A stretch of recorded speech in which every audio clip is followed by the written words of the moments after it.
What's a good word, everyone? It's your boy DKB here. I just want to say thanks for all the support. The channel's been steadily growing, and the number you see below, you can drop a text, shoot a voicemail, any ideas, topics, collabs, etc. you guys want to see. I'll include them in future videos and live streams, and I'll catch you again. Be easy. What's a good word, Jets fans? It's your boy DKB here, and we have, of course, to continue to talk about the NFL trade deadline that's coming up.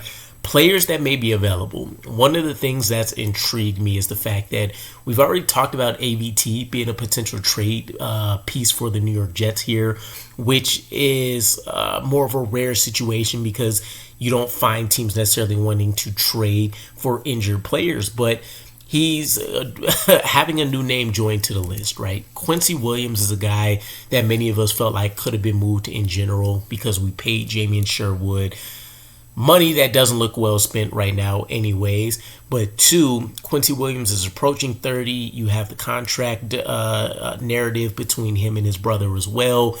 Maybe not going to be the future of the team by any stretch of the imagination here. And so playing on an expiring contract, you have to wonder, especially since we are undefeated, whether it just made sense to try to get the best that you can for him. And he was put on IR, right? So there's also the health component to this, but there's a couple suitors that at least could make reasonable sense here to try to acquire him. For everything that we're talking about, Quincy Williams is still a guy that has that all-pro potential. He's still a guy that was able to buck the trend of where he started early, safety convert, a guy that didn't take NFL seriously at his first stop with the Jaguars, ended up falling into Robert Saleh's hands, and they turned him into a diamond in the rough, right? Or I should say a diamond specifically because he's been on a tear. He's that energy provider that a lot of teams need. And even though there's not a consistent level of play, I would say, you generally know what you're getting out of him. And most of those results are going to be pretty positive for you. So I'm not surprised to see his name added there, especially since he's been out of the picture for a couple weeks here. And if I remember correctly, he only has 1 week left on injured reserve, and who knows if he's healthy enough to return immediately or not. But two teams come to mind. One of these were mentioned by NFL Spin Zones. I think this is Cyril Bettinger. Probably butchered that. My apologies. But they mentioned the Lions as a potential suitor. The quote here, and I'm cutting out a piece of this, but because we know it speaks about being undefeated and stuff, but it says the Jets roster situation is such that this team can afford to move on from veterans on expiring contracts, and Williams being a free agent after the season fits the bill.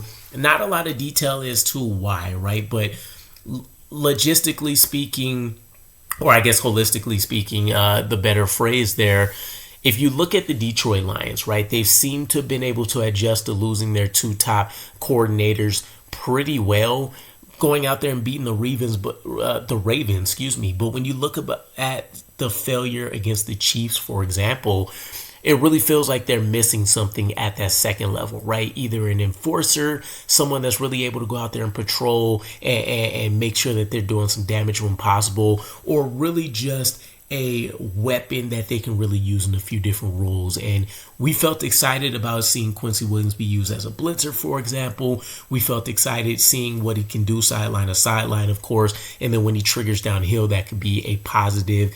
Also, he's not necessarily the worst in coverage either. And when you look at, I think it was Kelvin Shepard taking over for the Lions as a DC, former linebacker, you can see there being a pretty easy enough connection and a vision for how they can utilize someone like Quincy Williams here. So that would be one thought. The other one that just opened up seems like a much more realistic option and a team that could 100% come calling in the 49ers. I think however you want to stack this up, the 49ers would jump to the top of my list, right? Specifically because of the injury to Fred Warner, a season-ending injury, by the way, due to a fracture/dislocated ankle. But this is the Robert Saleh reunion, right? This is reuniting with the coach that kicked off his ability to go out there and sign a pretty good extension, and the guy that could not only get his season back on track to try to earn a contract extension, but do just that. Find a way to get him a significant enough secondary contract here as his NFL career potentially winds down going into his 30s.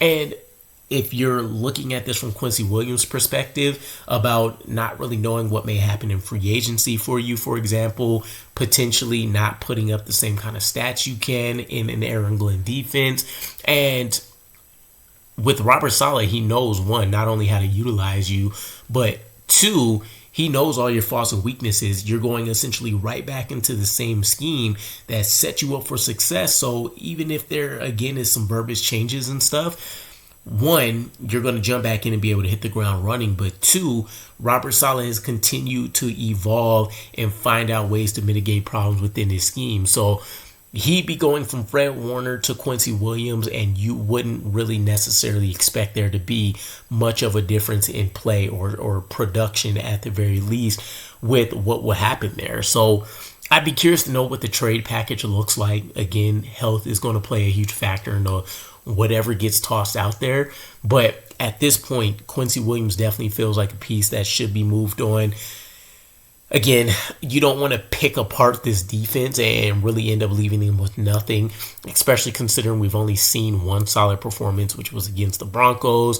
But it feels like something's going to have to break here, and there is going to be some kind of fire sale that occurs here, and Quincy Williams will probably be at the top of the list regardless of his IR status for maybe the next couple weeks or so. But let me know what you guys think. Would you move on for Quincy? Does it take some significant amount of picks or a high pick?